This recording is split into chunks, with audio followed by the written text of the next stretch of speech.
This video is sponsored by Squarespace. If you need a domain, online store, or website, make it with Squarespace. Go to squarespace.com/AustinMcConnell to receive 10% off your first purchase and get started today. Jenni Powell is a name you're likely unfamiliar with, but if you're a fan of web shows, it's highly likely you've heard of the stuff she's worked on. From pioneering series like Lonely Girl 15 and The Guild to the more recent Emmy Award-winning Lizzie Bennet Diaries, Jenni has labored behind the camera since the very beginning of web video. She really has seen it all. Currently a faculty member at the New York Film Academy in LA, she was willing to sit down with me one morning, catch up, and talk a little bit about what it takes to make stuff on the World Wide Web. Hope you enjoy. So, I'm just going to run down the list of... Okay. You've been a production assistant on Lonely Girl 15, associate producer of With the Angels, production assistant on Legend of Neil and The Guild, digital creative coordinator at Relativity, staff producer at DeFranco Incorporated, associate editor at Tube Filter News, producer at Zombie Gold Productions, head of production at New Rock Stars, producer of the Lizzie Bennet Diaries, producer at Geek and Sundry, founder and producer of Discourse Productions, and you're also a faculty member at the New York Film Academy in Los Angeles. That is quite a resume, needless to say. Winding the clock back to, let's just say 2005, when web video, I guess, really sort of started coming into its own. Where were you, and how did you get here? Where was I? Well, when YouTube first started coming onto the scene, I was already in LA, so I was already here. I've been here for a few years, and I was working in reality television. So I was what was called a supervising producer, which sounds big and fancy. But what it really meant is I sat at a desk and waited for footage to come in from the field. And then I would write down that the footage arrived, and then I would make copies of it, and then I would take some to the editors and some to the loggers, and then I would check in with them to make sure they were doing their job. So it was a lot of like moving things around and making sure other people were getting things done. Um, so I had a lot of downtime and a computer because a lot of my job was waiting for other people to do theirs. Uh, and that's right around when we were kind of past the like just cat videos and dogs on skateboards, Right. and vloggers had just started to become a thing. And so I watched a lot of the early vloggers like Renato and Mr. Safety and Philip DeFranco, who was one of my all-time favorites, which is fun because I got to work with him later, so that was cool. And then also I started watching a little channel called Lonely Girl 15. This was back when the whole controversy was, is this real or is it not? I watched a few videos, and I so distinctly remember I said, this is scripted. And everyone always says, like, how did you know? I was like, it was just a feeling. Like, that was my gut instinct when it was shown to me. I don't think I like noticed anything in particular. I don't think it was like badly done, and that's why I was like, this is fake. I just honestly was like, this is great storytelling. Like, this girl she's cute, she's got an interesting story, but do I think it's real? No. And so I started, that's what set me down the rabbit hole. I started to do research and found that there was already communities online talking about the show, and just got really involved in that, and then was around when it was called out that, like, no, this is scripted. Jessica Lee Rose is an actress. And I was like, this is amazing. How are they doing this? I want to do this. I want to do this because I was actually really miserable doing reality television because my job was not creative in any way. I still love reality television. I watch it all the time. I ain't gonna lie, but I did not enjoy making it. And at the time, I was doing a lot of improv comedy, and I was taking a sketch writing class at the Upright Citizens Brigade Theater, and had been developing a sketch show with a bunch of friends called The History of the World According to YouTube, where we were taking historical events and memes and mushing them together. And of course, my first idea was, well, if Anne Frank had a camera, she'd video blog. So we wrote this sketch. I literally took the first episode of Lonely Girl and rewrote it in like 1940s. And we filmed it with me in the role just because it was convenient at the time and didn't have any intention of putting it anywhere. Just it was for fun. But we did show it at UCB because at the time there was a show where they would let you test material. And so I was like, I'm just going to show this little video that we cut. And people freaked out. They're like, it's amazing. It's so funny. You have to put it online. And I was like, yeah, but I'm in the Lonely Girl community. And I'm afraid they're going to think I'm like either making fun of Lonely Girl or being disrespectful to Anne Frank. Right. Because at the UCB theater, like you can get away with that stuff. But I was like, is this really like, should I put this online? And I was like, you know what? Why not? I'll put it up. I feel like the fan base would be pretty understanding. Not only were they understanding, they loved it. And so they were like, do more. We were just having fun. And then all of a sudden, Amanda Goodfried reached out to me, who is one of the creators of Lonely Girl 15. And she said, I've been watching your videos. Can you write me a part?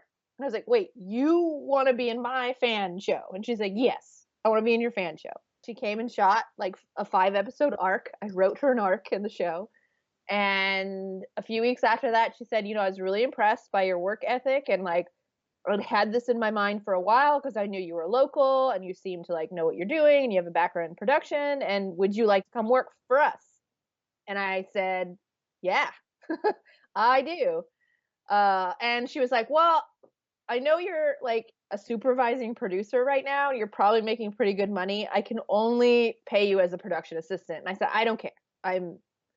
I do not care because I saw the potential in digital and really wanted to dive in. And I could either mess around with digital on my own, making no money, or work on the only scripted web series at the time that existed and make some money and gain that experience. So I quit my job. My parents thought I was crazy. They didn't know what a web series was. They're like, what are you talking about? Like, my mom just got a Facebook account 2 weeks ago. So, very behind. So they were just like, you're going to be homeless and poor and live on the streets. I was like, no, I'm going to live in the Lonely Girl house because we rented a house to shoot in. Duh. No, I had my own place. It's okay. I didn't live on the streets or in the Lonely Girl house. Right. But yeah, that was a crazy experience because I was literally the only, besides the camera guy who they'd had for a while and a director and Amanda, I was pretty much the only other crew person they had. And so that led into the Guild, which then led into other things. Yep. I worked for Felicia Day for almost 3 years. It's really funny because I always call her my mentor, but we kind of taught each other because she was like, I just started doing this web series. I don't know what I'm doing. And I was like, well, I worked on the only other one. So right. Maybe we should partner up and work on stuff. So yeah, that was really great. I mean, I got really lucky. I would manage to land paying gigs in 2 of the only web series that were really making money at the time that could hire people. Right. And of course now, it's been like a decade, but things move very fast online. And so what's changed about the industry and what's changed about online video since you were working on the Guild? It's interesting. A lot has changed, but a lot has stayed the same. Like, you still totally have the capability of doing a web series independent on your own, and it has a chance to be successful. Sure, there are now a lot of companies that buy digital content, and it's like professional level, like your really good budgets now and stuff like that. But the core of the independent feel of it is still there. Like, I teach at the New York Film Academy and I teach new media and transmedia and interactive digital content. And at first day of class, I'm like, guys, you can do this. Every single one of you in this room can do this if you want to. And it's so much more like the equipment's gotten better. Everything has the capability of looking so much better. I mean, Lonely Girl 15, when it started, was shot on a webcam. Right. It just was. And then even in the couple years that Lonely Girl ran, the equipment got so much better. Like, it got to the point where there was a cameraman who actually, and Kevin, who was the cameraman on Lonely Girl 15, still to this day, I think he's one of the most talented people I've ever worked with, because he literally invented the style of shooting backwards. Yeah. Because in order to shoot the show, he had to constantly be walking backwards because the character would be holding the bottom of the camera and he would be operating it. Right. So when there was walk and talking, he had to go back. I've seen this kid climb over rocks and down beaches and like through basically an obstacle course to like get these shots, and that's really a format he invented. Yeah, absolutely. It hadn't been done before. I mean, now it's just like, you know, it's funny that we talk about Lonely Girl 15. It really was pioneering in the sense that its influence is literally seen all over YouTube, but people, a lot of whom have never even heard of the show or seen the show, and yet today it's influencing even the biggest vloggers on the platform and the biggest web shows. It went from being shot. I mean, the series itself evolved and web videos evolved. Lonely Girl started out being shot on a webcam, and now you have vloggers shooting on red cinema 4K. cameras. Right. Yeah, exactly. 4K with their like ring lights. Right. And just everything. It's only been like 10 years, and the medium is completely just taken a leap forward, and scripted web series has changed quite a bit. It's interesting to see, although the technology's gotten a lot better, the core concepts kind of still seem the same. I mean, I remember with the Anne Frank series that you were doing, you were like, what if I just take what if I take this older, well, not story, it was actual event, but what if I take this older narrative and apply it to a new, more modern setting?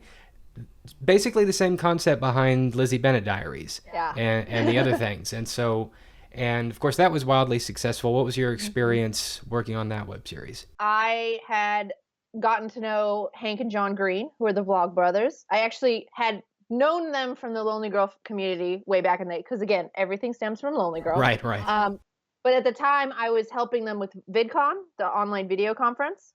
So I was working really closely with Hank, like on a day-to-day basis. And we chatted a lot online just about digital and where it was going and like what we wanted to feature at VidCon, because everything was moving so fast. And through one of those conversations online, he just said to me, he's like, oh, I had this idea the other day, Jenny, what do you think of this? And I was like, okay, I'm all ears, or eyes, because we were typing at the time.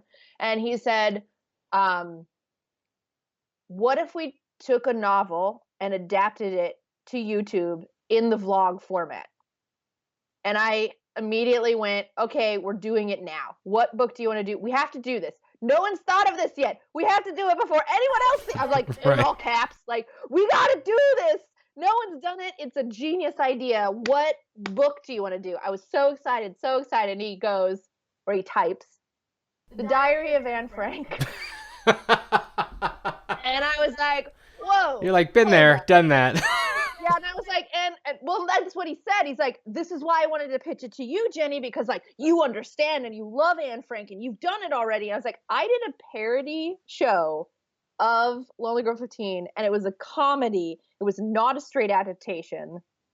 And how, Hank, do you think this is gonna happen? And he was like, really, like, he's like, we can do it. Somehow we can do it. And I was like, if you can pitch me a way to modernize Anne Frank to this day and age in a vlog format that isn't fantasy, because how? If you can pitch it to me, I will do it. He couldn't do it. But he was so stuck on the idea, and I said, okay, there's a second problem here. Even if we could come up with a way to do it, Anne Frank's not public domain. Yeah.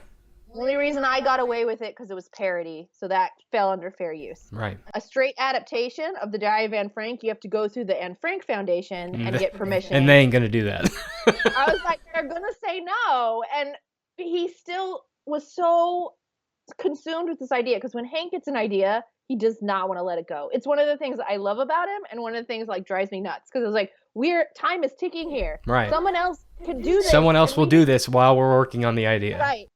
And so actually John Green saved the day, because John Green at the time was writing The Fault in Our Stars, which a part of it is set in the Anne Frank house. Mm-hmm. So he was going through the process of getting permission to use the likeness of the Anne Frank house in his book. Right, right. And he was like able to tell Hank, like, dude, I have a good chance of accomplishing this, and I'm even having a really hard time. Right, Like, it right. is hard to do this. And he's like, I'm really certain they're gonna say no. So you should move on and do something else. And he's like, but John, like, and so John finally was like, fine, Hank, put together a proposal. I'll put it in front of them.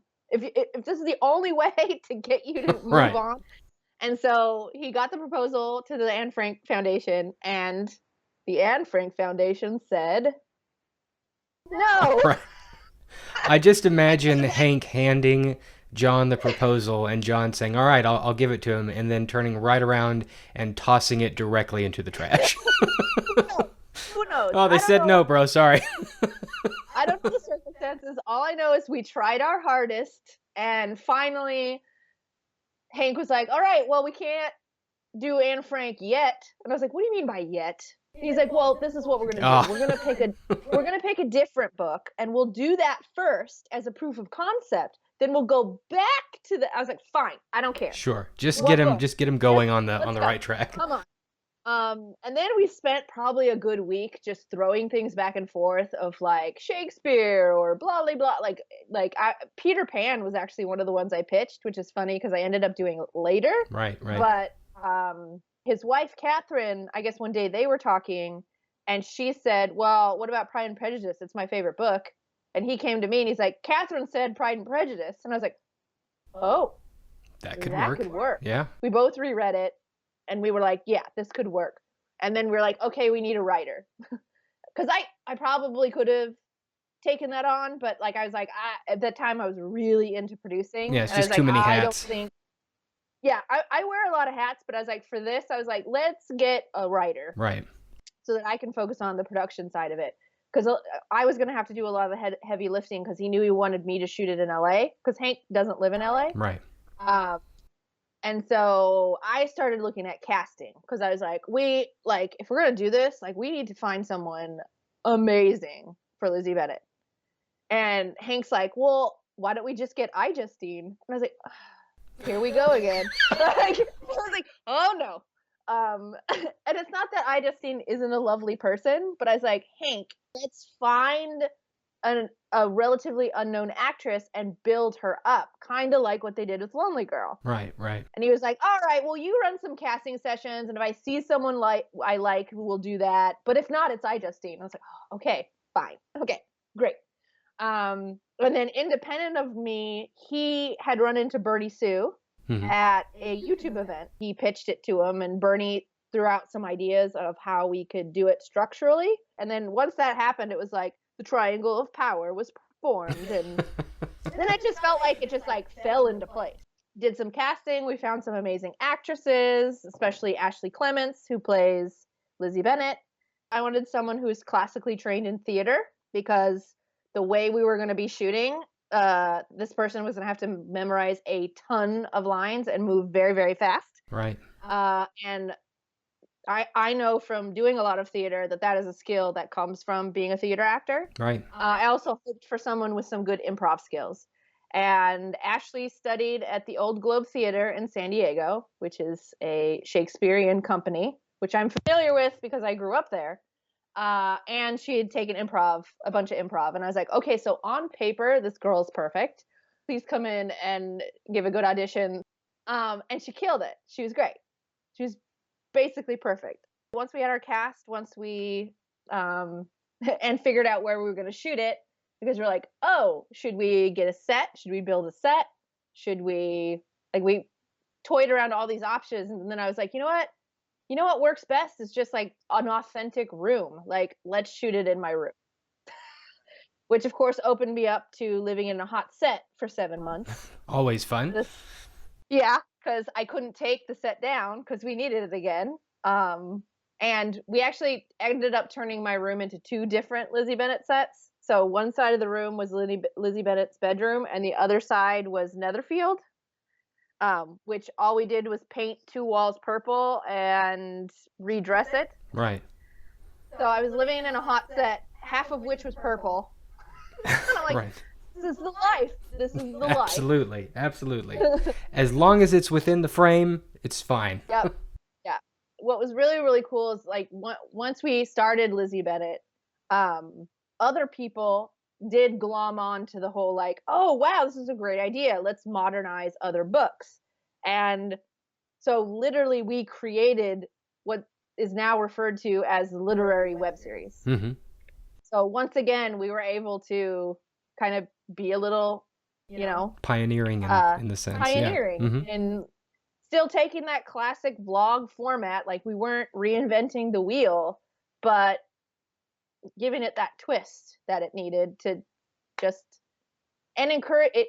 What I loved about it is encourage other people to play in that sandbox because there's so many books that are public domain and worlds that you can play in. And I remember loving our younger fans who were like, I had never read Pride and Prejudice until I saw this. That's always nice. Yeah. That's when you know you've done the job right. Yeah. And so I was like, yes, we did it. So Discourse Productions is kind of your flagship right now at the moment. Most recent move that I've seen you all make is securing the rights for the Lonely Girl 15 franchise. Is there anything new to report in that area, or how did that all go down? I can talk about how it went down. I sadly don't really have an update, but sure.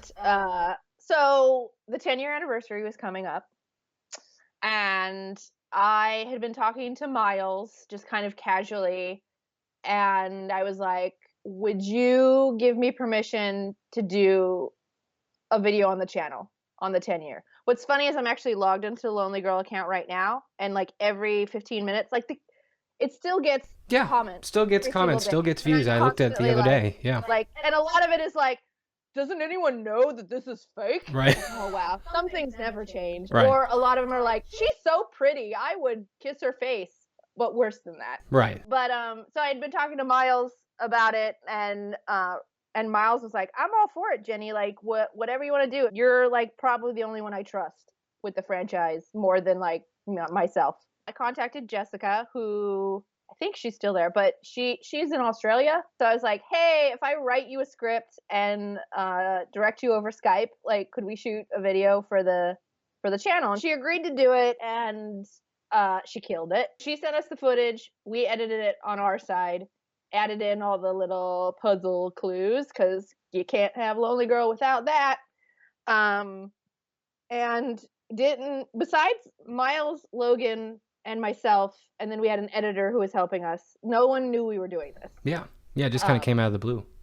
Yeah, so because that's what I wanted, and I had an ulterior motive for doing it because I wanted to see if there was still interest. Sure. In the content. Kind of testing the waters a bit. Exactly. So on the 10-year anniversary, we dropped our little video into the YouTube universe to see what would happen. And it exploded. It made 2 million views in 48 hours. And at towards the end of the first day was when I started getting calls from the press. Right. Because I don't really know how quickly people I don't know if they were like calling Miles, and Miles was like, no, it's not me, it's her. Right. But they were getting to me, and they were like, we know you did this, tell us about it. And I was like, and then of course by this time Miles and he's like, this is like a thing, can I sell you the rights for $1? So I was like, sure. Hey, look, we've all been there.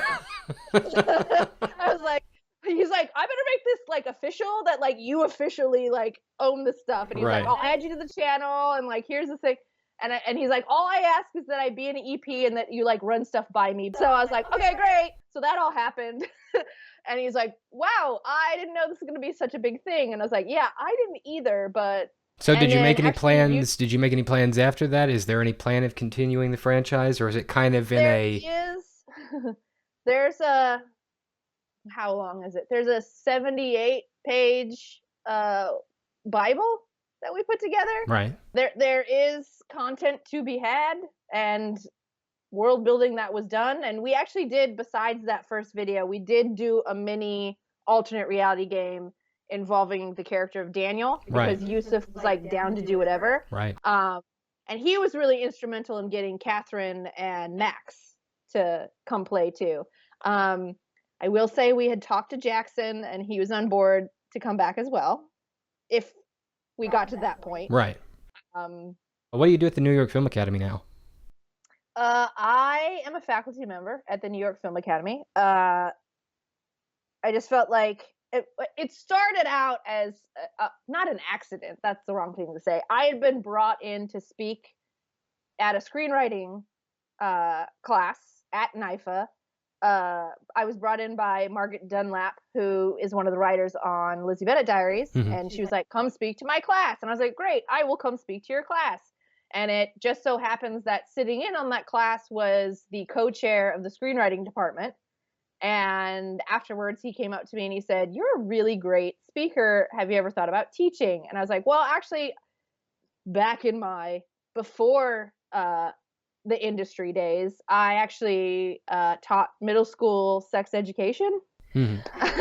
Same difference. New York Film Academy, middle school sex ed, same thing. And then when I was doing my psychology degree, I was working on a master's, and as part of my program, I was teaching Psych 101 classes, which I really, really loved. I always knew that teaching was a thing I was passionate about, and I don't know, it felt like a good time to start giving back because I had so many amazing mentors when I came up that now I'm like, well, here's all these new fresh people that want to, like, they don't know what they want to do yet, and if I could share my experiences and maybe open them up to trying things they maybe didn't think of, I really wanted to do that. And the New York Film Academy has one of the only hands-on transmedia programs in the country, Right. other than USC, who has Henry Jenkins, who is literally my hero.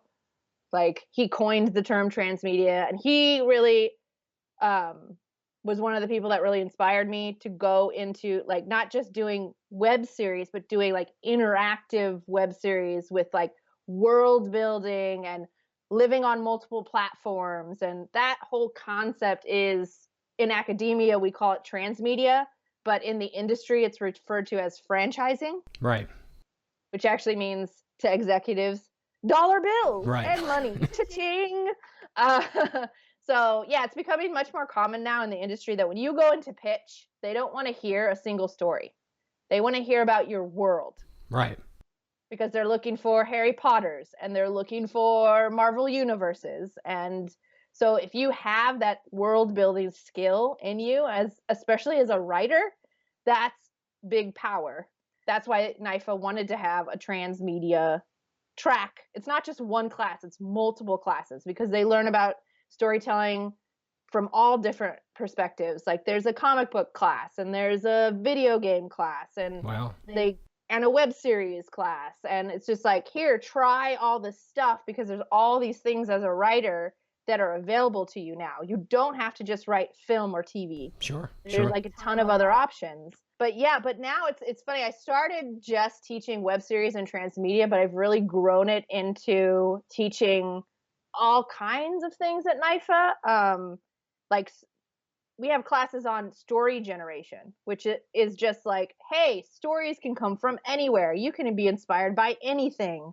And they get to have all these different experiences of, like, pull a real story from a newspaper and develop that into a story, and take a fairy tale and make it your own. And so yeah, it's been really fulfilling and I really enjoy it.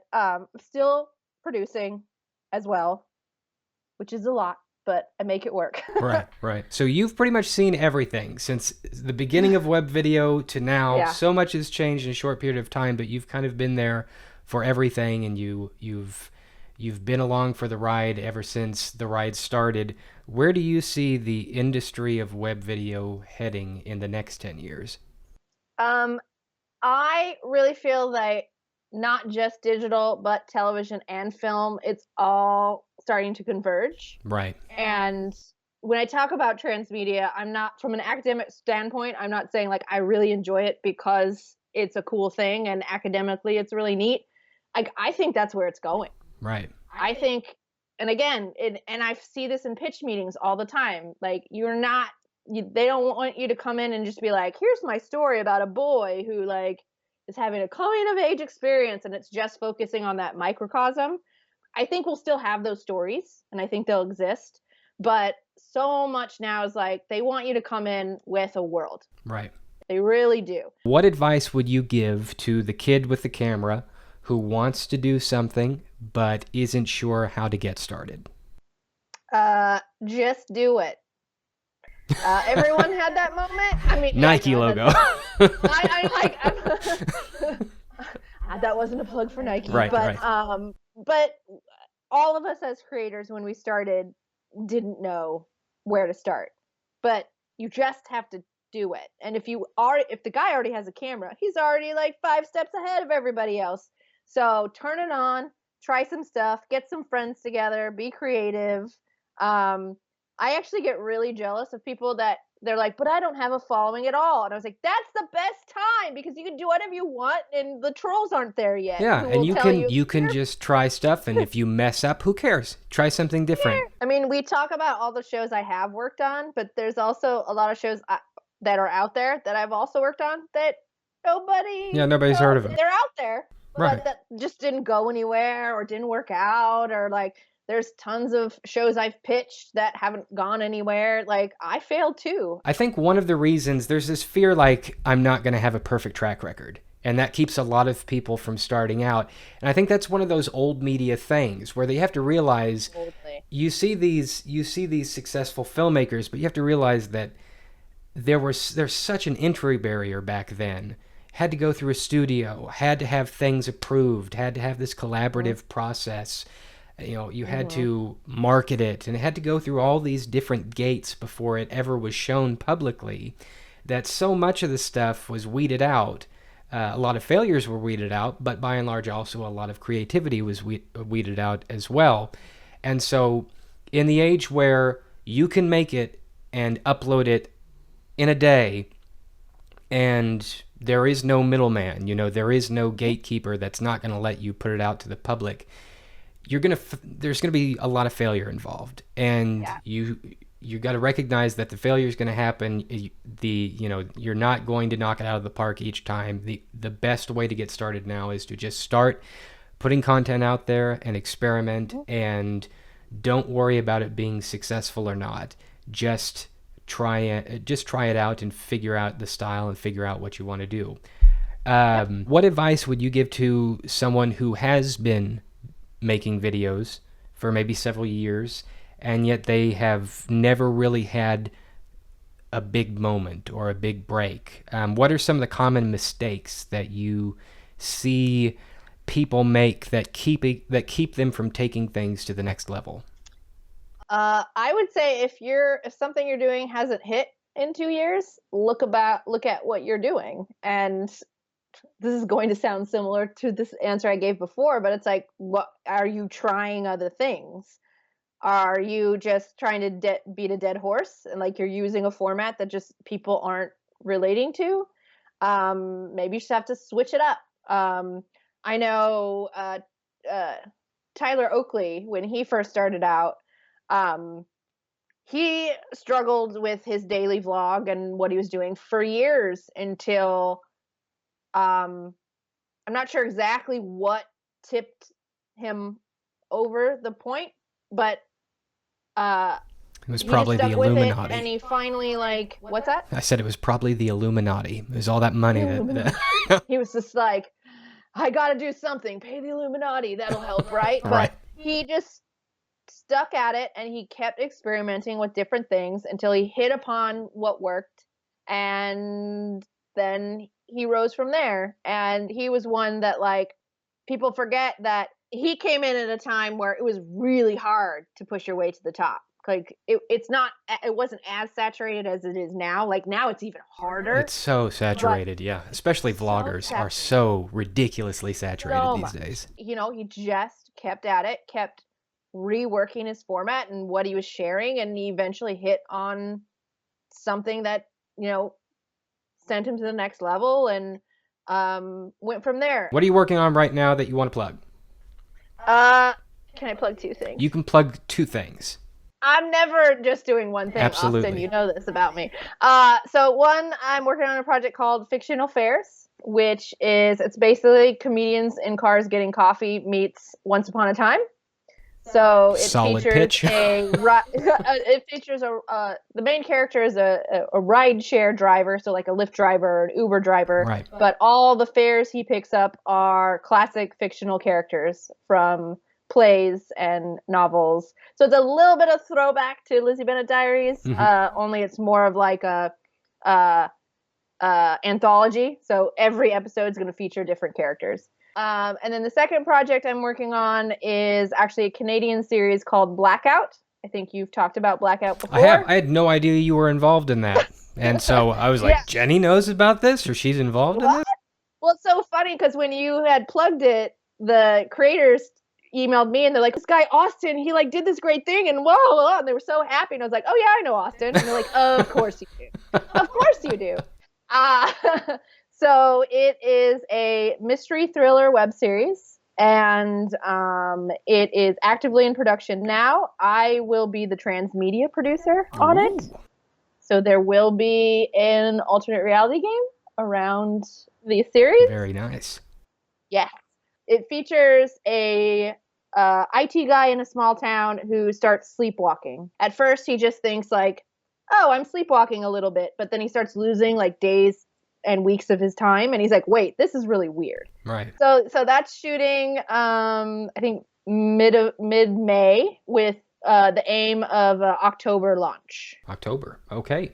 Well, Jenny, thank you very much for sitting down to talk with me. One final question before we go.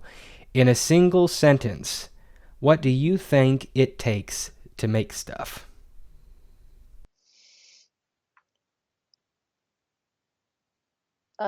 A brain, a camera, and a good idea.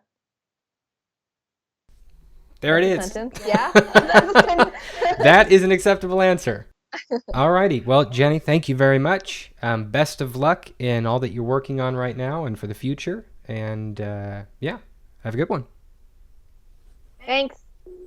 There you have it. If you want to learn more about Jenny's recent and upcoming projects, then check the description.